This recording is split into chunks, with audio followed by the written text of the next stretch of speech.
Hi guys, welcome to the Omni-Versal, learning things you didn't learn in school. Today we're talking about budgeting, and this is for sure the most requested one so far. I've asked people, what do you feel you should have learned from school that you didn't? And the number one answer is financial literacy.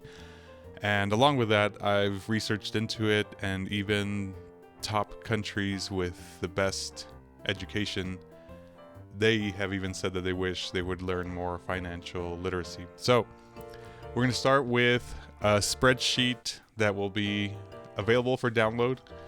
And this is the spreadsheet essentially I use to do our budget. Okay. So if you're not familiar, also, there are different budgeting techniques. And the one I like to use is the, 20, 30, 50. So 20 on savings and debt, 30 on wants, and 50% on needs. Okay. So if you look here, I have it all broken down, and we're going to do a sample scenario, but it's going to be based off of just hypothetical situations. And I did research a few of them as to what the amounts are, and that's what we'll be plugging in today. Okay. So again, this is what we use. So assuming it's a two income home, and this is monthly, you can try to, for better accuracy, you can try to do it, split it or whatever you want. I'll show you guys how in a little bit, but here we're going to start with monthly income number one. So apparently, the monthly income is about $3,500 on for the median salary in the US. So assuming it's a two income home, let's double that, and that's $3,500. Okay. And this already starts showing you what percentage, well, here it's a little bit different. This is what percentage of the total income this is.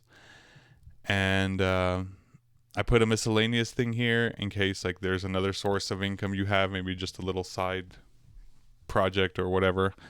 But let's put it a tiny bit lower. Let's put it at 500. Okay. And then leftover is pretty much what you had left over from the previous month, if we have anything left over.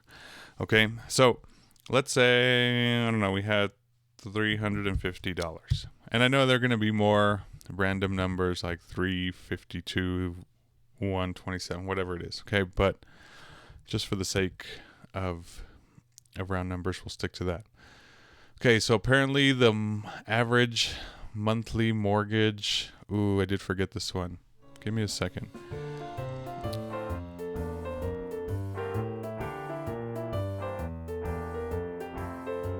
Okay, so apparently it was about 1,300. So we're going to put 1,300 here. Oops. And if you see what happened over here, this moved. So these are our goals. If you already look over here, 50% is based on needs, 20% on savings and debt, and 30% on wants. And so this already started calculating. Once I put this 1,300 in, it started calculating what this spending is. So this is so far 1,300 on needs. And I also automated this to start showing you if you're within budget. So we don't want this percentage to exceed this percentage. So it'll tell you here, great, you're within budget. Or later it'll tell you if it goes higher, then you're not within budget. Okay, here, apparently the average price of a car, if you have a car payment, was about $440.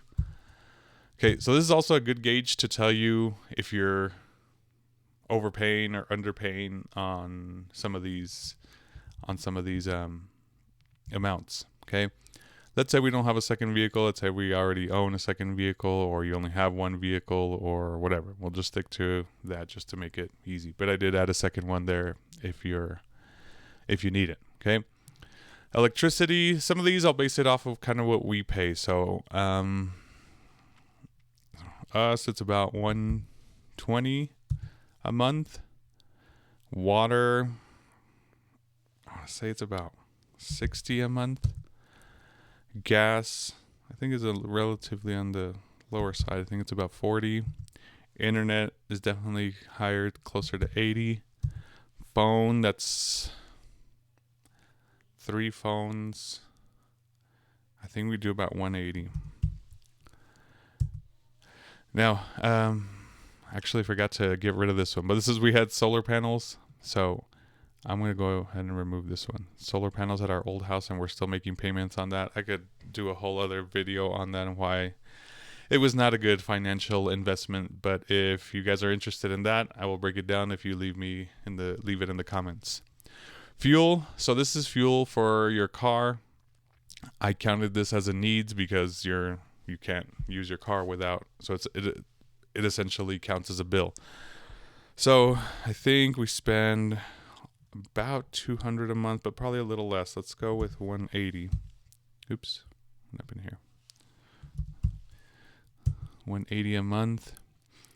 And then car insurance. Now this one's, I think it's about 220. And groceries. Okay. Now this one's a little bit trickier. I guess groceries, you can count whatever you use the majority of your groceries. Now this one's a little tricky for us because we do use Target a lot, and Target is a mix of groceries and retail. But if you have like a store that you usually go to that's more grocery like, then that easily falls in this. And even then, when we do Target, we do usually do more groceries, so we just kind of lump it into this category. And that one, I do have a budget of about, what is it? Let me see. I think it's $400 a month for this one. Okay. So see, this is all, and all this first category is all needs. So far we're within our budget, which is awesome. Okay. This one is actually our student loans. If some of you may have student loans, especially if you have a more professional job and you're bringing in more money, then that might be where you have student loan payments. And we're currently doing, I think, about 270, I believe. Okay, so this one starts moving for the first time. A life insurance is a whole term life insurance, and if you don't know what that is, let me know in the comments also, and I will explain that to you also. Okay, so this is a recurring monthly payment thing that you put towards your life insurance, and this is about $440, I believe, a month that we're doing. Taxes. Now I put this as a separate category because my wife is a contract worker, which means they don't pull the taxes out from her check. So the amount she gets is the full amount. So it is our responsibility to take that amount for taxes, and we can pay that quarterly.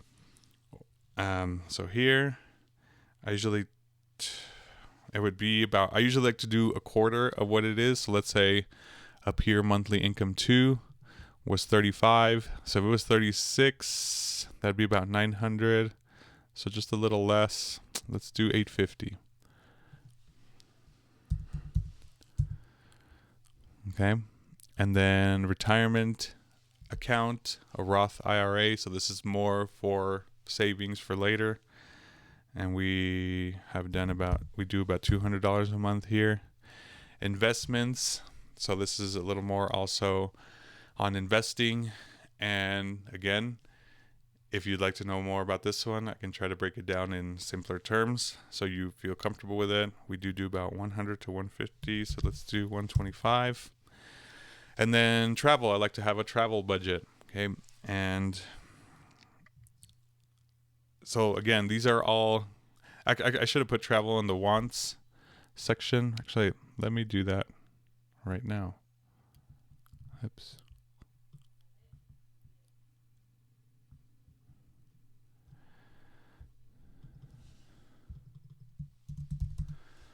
Wants. Travel.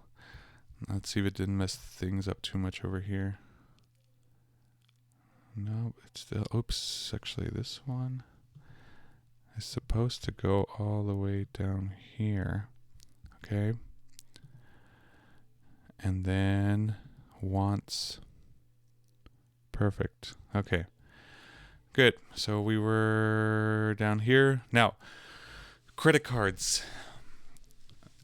There's also, I think, a misconception as to how people use credit cards, and we're trying to learn the more appropriate way to use credit cards, and that is to use it as your main source of, instead of using your debit card, what's in your bank account, use your credit card. And then at the end of the month, you pay everything off. The purpose for this is it helps build credit, and also you usually have a tiny bit more than what you actually get, which can be a good or bad thing depending how confident or disciplined you feel. And the third thing is credit cards offer a lot of perks for using credit cards. So for example, we have the Southwest card. So anytime we're using it monthly. We're accumulating points for money we would spend anyways. So might as well get something out of it. And one of our other cards is the City card, and that gives you points on pretty much whatever. And they have a whole list of what you can do, and they have, you can get gift cards or you can apply it to your payments. And so again, it's money you would be spending anyway, so might as well use it. Okay, so here would be your amount. But so if you do have credit card payments, and like let's say you have an outstanding balance that you don't normally use it as like everyday usage, and you're trying to pay it down, then I suggest trying to split it into 12 months. So let's say you have a balance of $2,400. That would be an easy number to split by 12. So that's $200 a month. So I'll put the $200 a month here. And then let's say the other credit card has $1,200, just to also make it a little bit simpler. Actually, let's do $600. That way we can do 50, since we're already, if you look over here, we're already over budget over here. But this could be the scenario you have. But this is a hypothetical, so kind of just go with it. And here, subscriptions. Now, if you guys have seen the videos that the ads for, I forget what it is, but essentially you pull out the app and you're looking through, and they go through all the subscriptions, or they ask you how many subscriptions do you have, and a lot of people say the amount, and then they realize they have way more subscriptions than they realize. So this is where it can start getting a little tricky. So music, we pay for Apple Music, so and it's kind of a bundled service. So I think we do $25 a month here. Now another thing, I learned this from Cody Sanchez, and if you haven't followed her stuff, check it out. But she mentions that money is a cruel mistress, and if you don't pay attention to her, she'll leave you. And pretty much what that's saying is that if you're not paying attention to your money, it's going to leave you.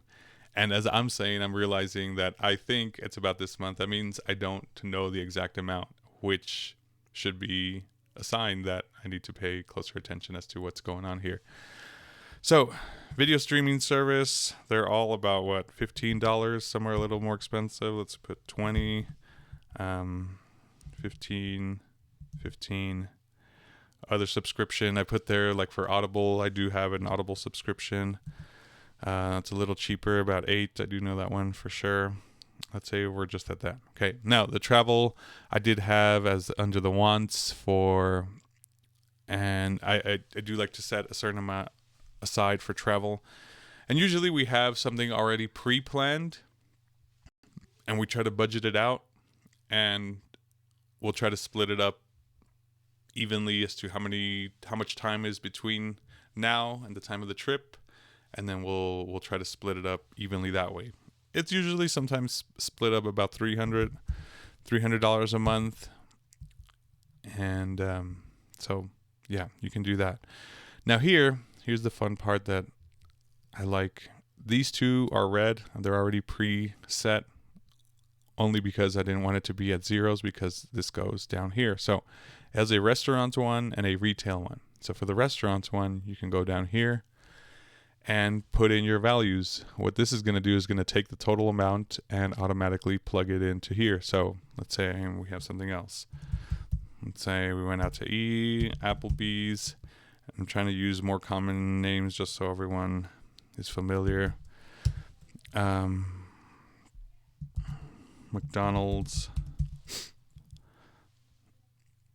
35. I don't know.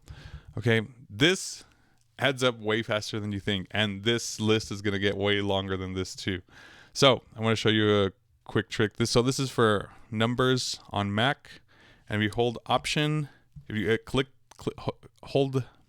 it or select a cell, hold Option and then push down, and it'll add another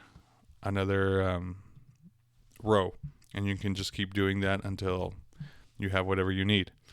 Okay, so this, let's say, just to not have to add anymore, a bunch of them, a bunch at a time, I'll just put one total one. Now we've done this before, and it's a crazy amount that we end up spending. It's kind of mind-blowing sometimes, but it's been about sometimes nearly $1,000, and so let's put 600. That's probably a little more manageable, and it seems crazy, but yeah, again, if you don't pay attention to it, you won't even realize it. Okay, now retail is more kind of like restaurants, but more, stuff you're buying on Amazon, stuff you're buying, stuff that are wants that aren't really needs. I don't know, makeup, accessories, movies, going out, all that type of stuff. I count it as retail. So like for us, going to the movies, that can get pretty pricey pretty quick. Tickets and popcorn and meals and drinks. Okay. So also this category has gotten pretty crazy. Let's go to we went to the mall. We spent about a $150. Mall. 150. And again, it's tallying it here, and it's going to add here. See how they're both kind of highlighting there? Okay. Let's say a total. Oops, this one put 722, and I just realized that was the total, but let's put it a little lower. Let's put it at 500 just so it includes the other one, and it's still at about 600 total. Okay. And then here the total is probably about the same, so we already have a good 300 there, so let's add another 300. That's 600. That's 1200 total. So here it totals up everything from this. Oops, I was supposed to have a leftover one here. Let's add it in real quick. So it's pretty much these amounts, sum of this amount minus this amount equals what? Error. Let me see what I did here. Oh, I get it. Let's put the minus sign back here. Minus this equals. Okay. So apparently we still have $1,075 left, which is great news. And everything stayed on budget. Okay. Let's say our mortgage payment was a little more expensive, mostly just to show you how this works over here. Let's say it was an extra $1,000, $2,300. So it says $2,300. See, now it goes over 52. It'll tell you too high. Let's work on this. Okay. And ironically, this one did not tell me that was too high. Let me see what happened here.